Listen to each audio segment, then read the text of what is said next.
Sejam muito bem-vindos ao nosso canal. Aqui trazemos informações de fundos imobiliários, ações no Brasil e no exterior. E no vídeo de hoje vamos trazer a análise do Vino 11. É um fundo que já foi um queridinho do mercado, várias pessoas já tiveram cotas dele, mas o fundo fez aí alguns investimentos, cresceu muito nos últimos anos. Vamos agora analisar nesse vídeo o resultado, né, depois de um tempo ali, principalmente a compra da sede da Globo que o fundo fez há 2 anos atrás. Vamos ver o que essa compra trouxe para o fundo e se temos aí um cenário positivo ou negativo para o fundo no futuro. E se o vídeo ajudar em seus estudos, fique à vontade para curtir, compartilhar e se inscrever em nosso canal.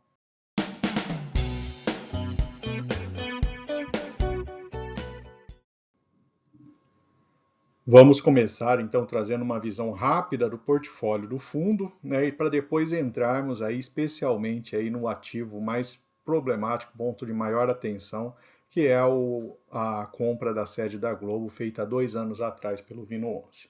O fundo possui 2 ativos no Rio de Janeiro, um deles no Leblon, que é o Rua Bartolomeu Mitre, e outro ali o BMA Corporate, que fica ali próximo à Lagoa Rodrigo de Freitas. Em São Paulo, o fundo possui aí diversos ativos, né? São mais 8 ativos. Temos aí nos Jardins o Oscar Freire, né? O fundo tem uma participação de 66%. No Alto Pinheiros, o Vita Corá. Na Chucre Zaidan, o BBS. No Alphaville, um ativo da sede da CIA, né? 100% do Vino 11. Na Vila Madalena, em São Paulo, o Lab 1404, o Cardial Corporate na região de Pinheiros, o Adoc Lobo, próximo à Avenida Paulista, e o ativo aí principal do fundo, responde por maior parte da área dele, né? A sede da Globo, que fica na região da Chucre Zaidan, em São Paulo. Vamos começar então a identificar ali os principais pontos do fundo. De início, né, são dados positivos, né? O fundo apresenta aí no seu relatório 0% de vacância e 0% de inadimplência no momento, mas se pegarmos aí os prédios responsáveis pela maior parte dos resultados, a gente tem 70% do resultado do fundo concentrado em 3 imóveis, ou seja, de todos os 10, apenas 3 aí respondem por 70% do resultado total. Abrindo a visão por locatário, então temos aí a Globo, responde por 38% do resultado do fundo, a 20 Partners com 18%, a Vitacom 12%, e são os 3 principais. Esses que estão marcados ali, né, os 3 principais posições mais a Austral, são todas que possuem contrato atípico com o fundo. Então são 70% de contratos atípicos, 69% na cidade de São Paulo, 31% no Rio de Janeiro, a maior parte na área de comunicação, né, puxado aí pela participação muito grande da Globo, seguido pelo setor financeiro, construção e serviços imobiliários. O vencimento dos contratos são contratos mais longos, né, tem uma média de 9,3 anos. A gente tem 16% dos contratos que já possuem possibilidade aí de revisional e o restante aí tem um prazo um pouco mais longo. 87% estão indexados ao IPCA e 13% ao IGPM. Até aqui tudo bem, né? Uma visão geral ali, um excesso de concentração em locatários em alguns ativos. Vamos detalhar um pouco mais à frente no vídeo, fique com a gente, que a gente vai entrar bem no detalhe ali para identificar se foi ou não foi um bom negócio essa aquisição aí do fundo. Bom, uma informação que o fundo traz é a comparação do valor do seu metro quadrado em relação ao mercado. A gente já observa que, na média, o fundo tem um valor bem mais baixo que o mercado, aí próximo a R$ 95,00 contra 119 no mercado, né?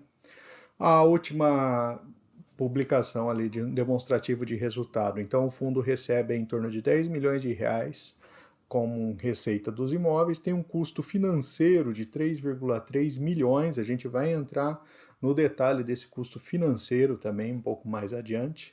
Taxa de administração e o resultado recorrente aí ficando na casa de 5.800. Só para comparação, em setembro de 2021, há um pouco mais de 2 anos atrás, o fundo tinha um resultado de 5,1 milhões. O resultado financeiro era positivo, né? E ficava com o resultado de 4,3.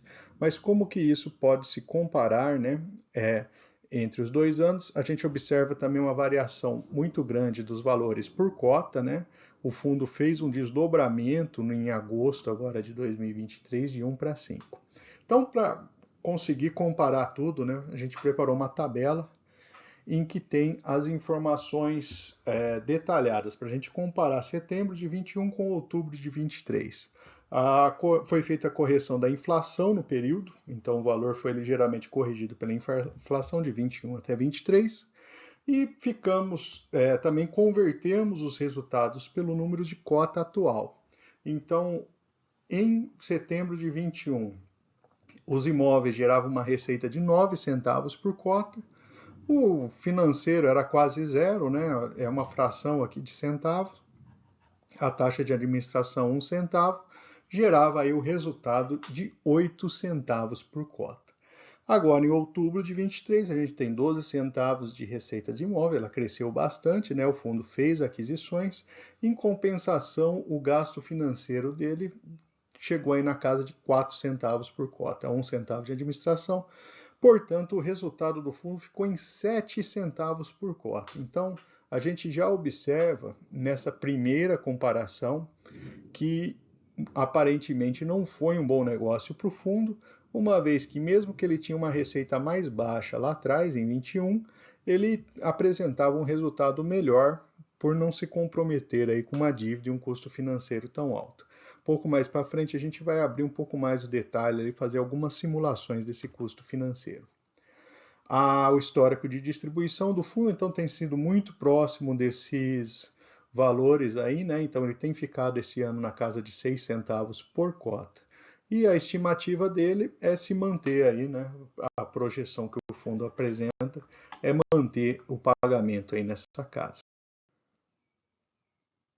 Vamos trazer também o quadro de rentabilidade, né? Então, rentabilidade bruta do fundo tem uma queda de 13,9%, né? Se a gente pegar lá desde o IPO. A Bovespa ficou no positivo e FIX também, né? Então, a gente vê aí no gráfico quem investiu em Vino 11 apresentou aí, especialmente depois aí do final de 2021, uma perda significativa em relação ao IFIX e ao Bovespa. Então, é notório que até final de 21 o fundo vinha com desempenho, de 21 para frente ele passou a ter outro desempenho. O número de cotistas são 143 mil, liquidez aí na casa de 1,5 milhão de reais, tá? Agora é o ponto que podemos dizer que é o ponto mais importante desse vídeo. Então fique com a gente aqui, você vai entender como está se comportando a dívida ali e quais as consequências dessa dívida para o fundo. O fundo tem 1,35 bilhões de patrimônio de imóveis e 510,6 milhões de obrigações, dos quais 507,4 são essas obrigações a prazo listadas aí, são 5 CRIs, sendo que o CRI da Rede Globo de 362 milhões. Ele está indexado a IPCA mais 6,9%.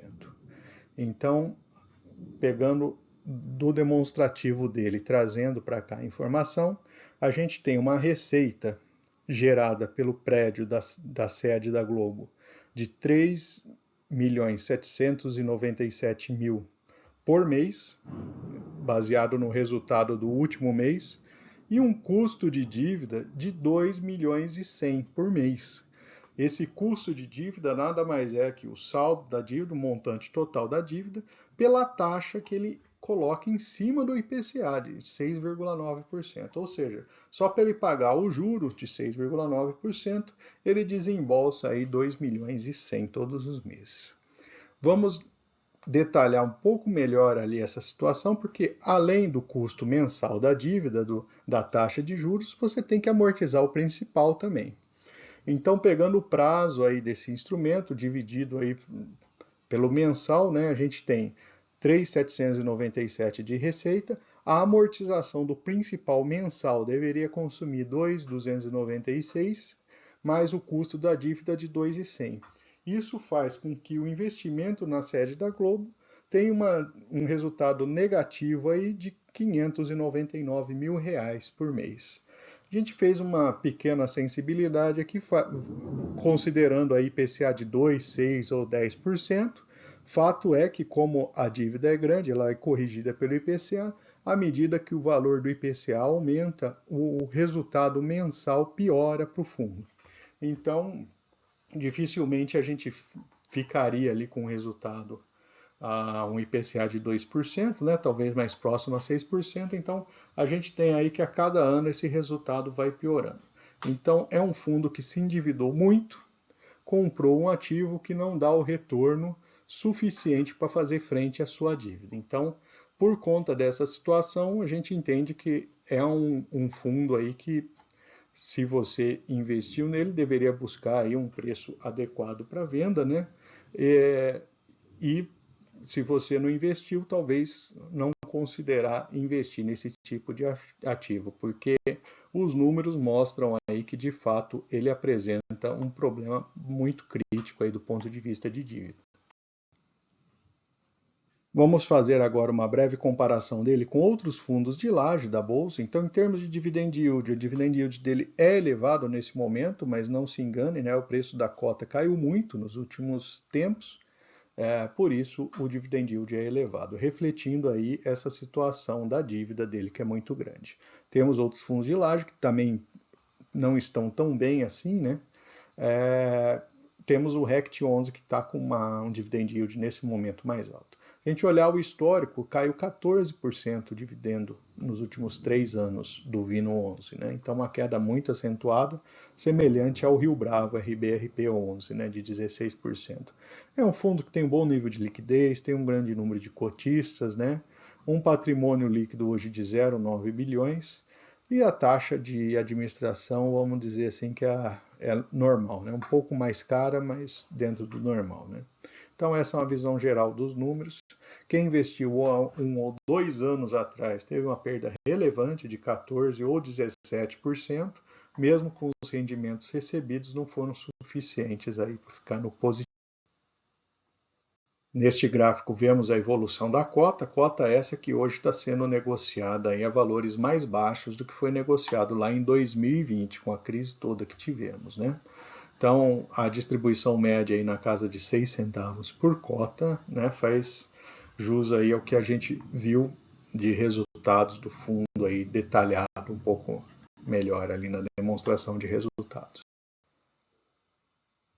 E finalmente vamos trazer os pontos positivos e negativos do Vino 11. O lado positivo, a gente tem um fundo sem vacância e sem inadimplência, contratos atípicos e com prazo longo, e o dividend yield mais alto atualmente. Mas cuidado, né? Investir somente olhando no dividend yield pode ser um problema. Do lado negativo, a gente tem a concentração do portfólio do fundo. A aquisição da sede da Globo foi um negócio péssimo para o cotista, então prejudicou muito o resultado do fundo. A gente observa que até ser feito esse investimento, o fundo era um, depois ele se transformou em outro.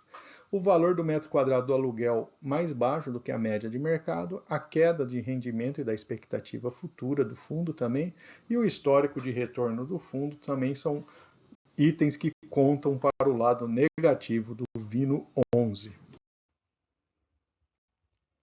E vou aproveitar para deixar nossa playlist de fundos imobiliários. Lá você encontra diversos ativos.